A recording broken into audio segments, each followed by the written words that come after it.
Hi guys, hope you're all doing well. Today we're ranking every weapon in Halo Infinite from worst to best. Now straight away, I just want to say that this is my opinion and things may change over time, so if you disagree with the position of any of these weapons, then let me know where you'd rank them in the comments down below. But to give you a bit of an idea of how I decided to rank these, well firstly, I based it on a mix of the weapon's overall power, for example its TTK, and how versatile it is in different scenarios. And then finally, if there was a tie, I would break that tie with how fun the weapon is generally to use. One last caveat to all of this though is I feel that every weapon does have its place in this game, and many of the final positions were really tight as a result of that. But there are 22 weapons in Halo Infinite, and kicking off the list at the bottom is the Pulse Carbine. Unfortunately, someone has to be bottom, and I don't think it's a surprise that the Pulse Carbine finds itself here, to be perfectly honest. Yes, it smashes enemy shields with a burst fire mixed with a slow bullet velocity and weak tracking. It makes it one of the worst plasma / electricity powered options out there. If somehow you do manage to land 2 or 3 full bursts with the Pulse Carbine,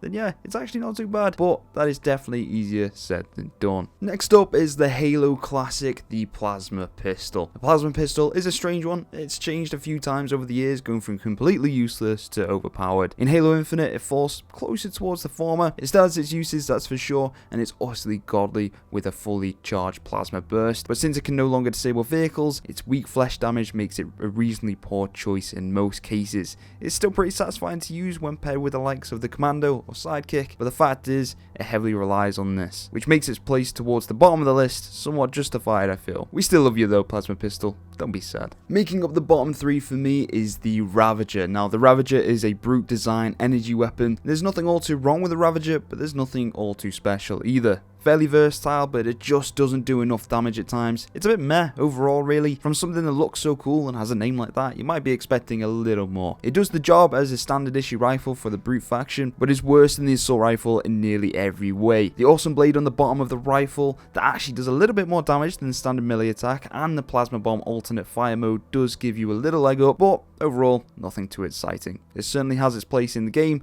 and on this list, unlucky Ravager. Closely behind is the Sentinel Beam. Though there is plenty of room for controversy in this particular list, I feel this one may be up there for debate. That being said, the Sentinel Beam does land itself 19th on my list.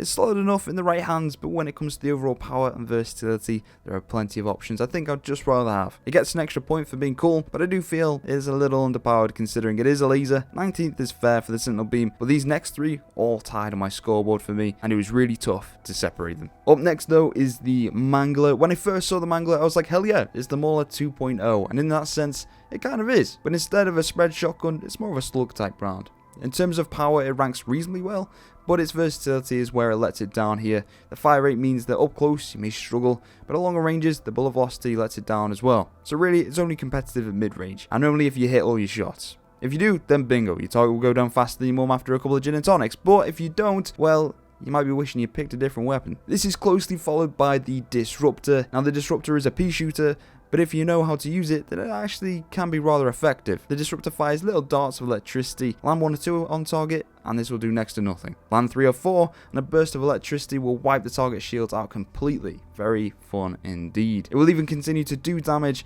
to the enemy over time if you land the follow-up shots. Similar to the Plasma Pistol, it's great when paired with a precision weapon, but it also can actually disable vehicles this time around if enough shots are thrown at it, giving you the perfect chance to hijack the fool who's been splattering you for the past 10 minutes. Bottom line is though, it's still pretty weak and situational, fun to use, but far from being the first weapon of choice. At number 16 is another iconic selection, the Needler. Now, the Needler has gone through some ups and downs in its lifetime. Here though, it falls somewhere in the middle. As always with the Needler, if you manage to guide a flurry of shots on target, you'll be rewarded with that beautiful burst of pink mist. But if your target has any sort of movement skill and sees you coming, they'll easily dodge enough of the slow moving needles to ruin your day. Extremely fun to use and can be ultra effective, but can also be reduced to being a mild annoyance for most skilled players. Keep that in mind as this thing swings drastically from being no mercy killing machine to something not even worth picking up. Like I said, gets a few extra points for being iconic, and really fun to use. Moving forward though, we have the shock rifle. The appropriately named shock rifle is like the disruptor had a baby with the beam rifle from earlier Halo games, but unfortunately this baby took the worst features from both. It's not as strong as the beam rifle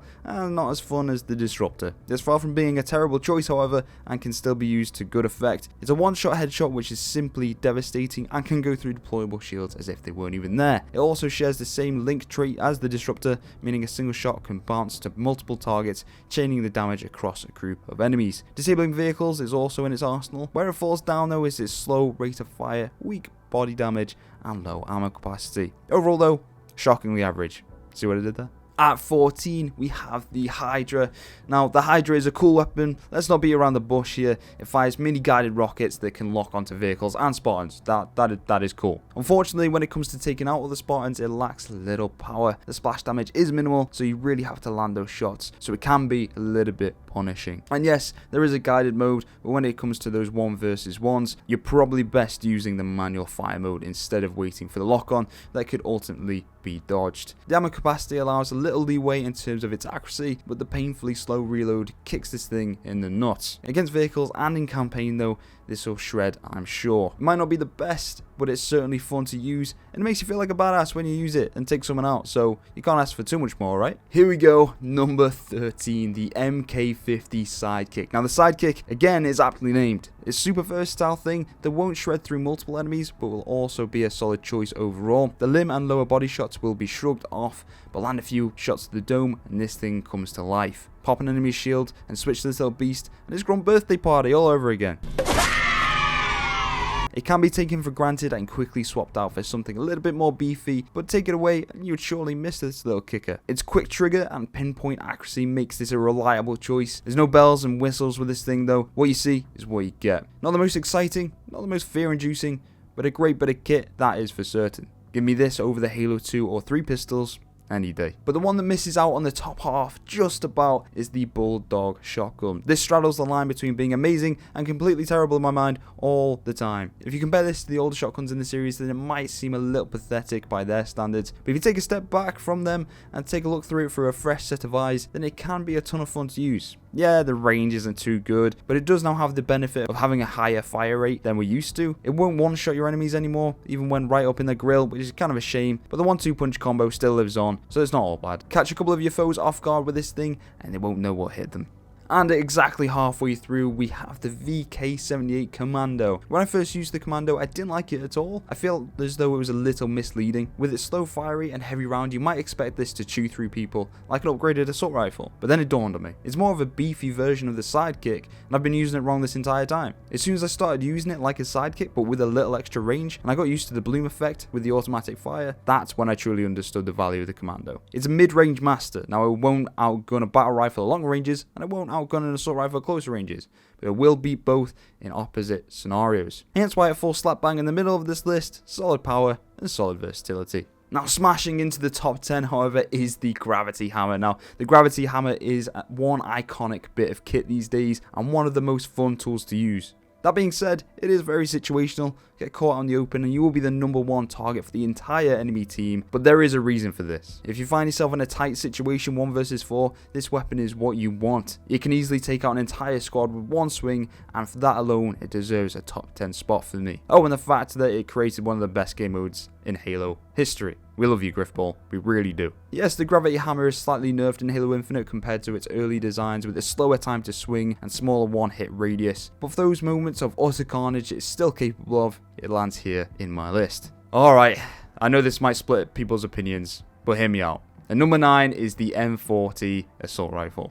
Remember, I'm basing this off 2 main categories, one of them being versatility, and in this aspect, the M40 is one of the most reliable. It's a perfect all-rounder. Usually in past Halo games you would throw this away immediately, but oh no, not in Halo Infinite. For once, you don't feel underpowered with this thing. Yes, I may have bumped this up because I'm a little bit biased because of how iconic it is and a little bit of nostalgia. But you cannot deny that the 2-second burst and melee combo isn't still super effective with the M40. On the power side, it's not too shabby either. You can compete with all things outside of the super power weapons with this bad boy. Couple this with the Sidekick and you have a match made in heaven. Yes, I did just rate the M40 better than the Gravity Hammer.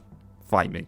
Coming in just above the M40, however, is the Heatwave. The more I go through this list, the more comments I feel coming to tell me how wrong I am, and that's fine, that's just my opinion. But the reason the Heatwave comes in at number 8 is, again, it's a good mix of power and versatility. There's a little bit of a skill gap with this one and compared to the assault rifle. If you miss, to be honest, it becomes pretty weak. But if you manage to land all 3 vertical shaped shots with this beast, it's game over. Not just that, but missed shots can bounce off surfaces and catch your enemy on the way back, which actually happens surprisingly often on these tighter maps. The Heatwave is one of those options that I always seem to take over the M40 if it's available, and to be honest, it was pretty tight, but the Heatwave just happens to be a little bit more fun overall. And who doesn't love watching their enemies disintegrate in front of their eyes, right?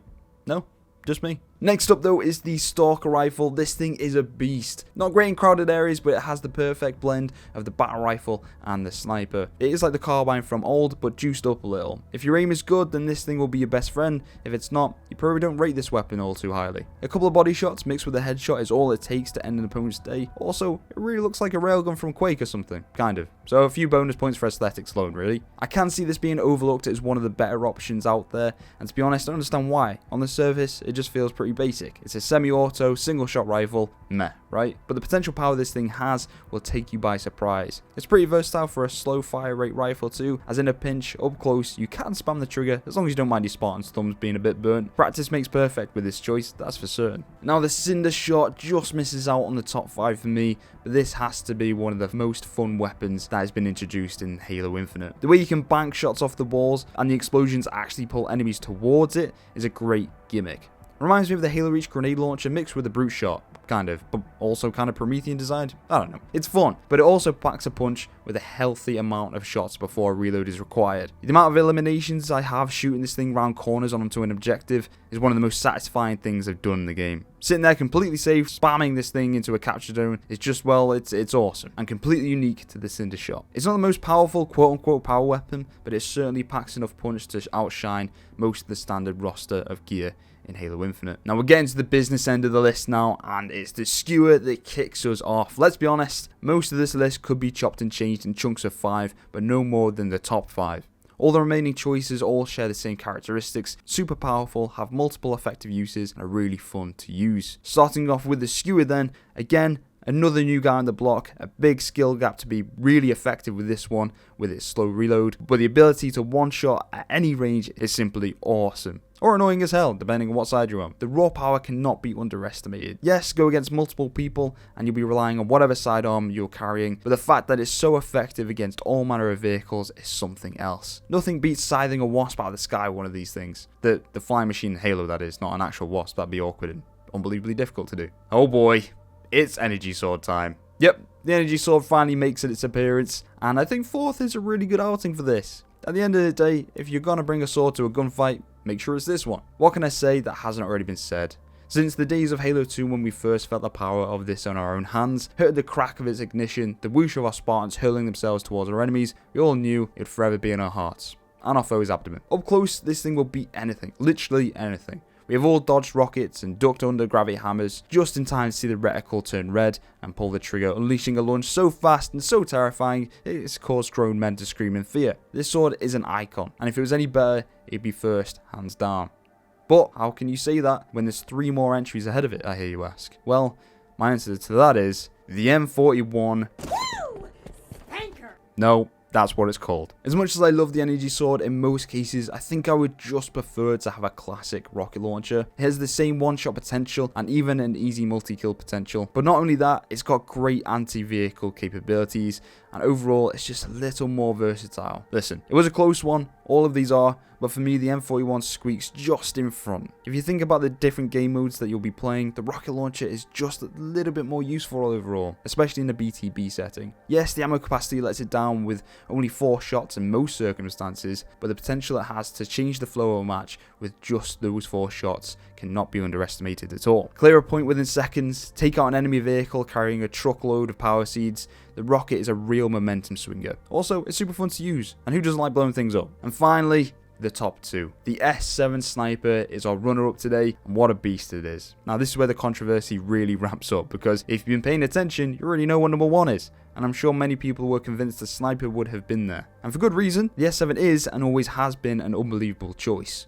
4 shots in a mag, 1 shot capable, 2 shots max, anti-vehicle capable by easily taking out drivers and pilots, and even at medium range, the no-scopes are always on with its pinpoint accuracy. The only place that this falls down is that the skill gap is reasonably high to get the most out of the S7 sniper, especially at closer ranges where you are relying on the no-scopes, potentially switching out to a secondary for the finish. Other than that though, it falls in line with all of the top 5. Super fun, super powerful, and versatile. The sniper on Halo can make you feel like an absolute god, like you belong in an esports team in the World Championship, with its satisfying boom that comes with every shot, to the way it can take a half an elite at 2,000 yards. Truly an icon of the franchise. But at number 1, hold your hats haters, it's the BR75, or the battle rifle. Yes, the BR is top of my list, and here is why. It is hands down the most versatile choice in the game. In 90% of the scenarios, you will always stand a chance of winning if you have the BR equipped, even if you aren't the best player in the world. Yes, 1 versus 1 with a rocket or energy sword up close, and no, sorry BR, you're going home. But anywhere else, it is almost king. Mid-range, it take up pretty much anything, it's super easy to use, it's criminal. I think that's the key factor here, is just its ease of use. If you actually have cracked aim, then it's borderline unfair. This thing takes out snipers at longest range too, based on the fact that snipers will struggle to zoom in when they're getting hit. Not only is the BR brilliant as a standalone choice, but pair this with any of the top 5 weapons and you immediately feel like you're equipped for any scenario. It complements anything it's with. Even makes the plasma pistol feel useful. It's super compatible and a mainstay for any Halo fan. I understand why this can be a bit of a controversial choice, but in Halo Infinite, the best all-round weapon you can pick has to be the BR75. Oh, and it is pretty damn satisfying to use too. But let me know what you think. What changes would you make to my list? What would be your number 1 and why? Or do you actually agree with me? That would be a shock. Either way, let me know. Don't forget to like, share, subscribe, and until next time, cheers. Also, sorry about my voice. I'm losing it. It just so happens to be the day I have to record a list. Thank you, bye.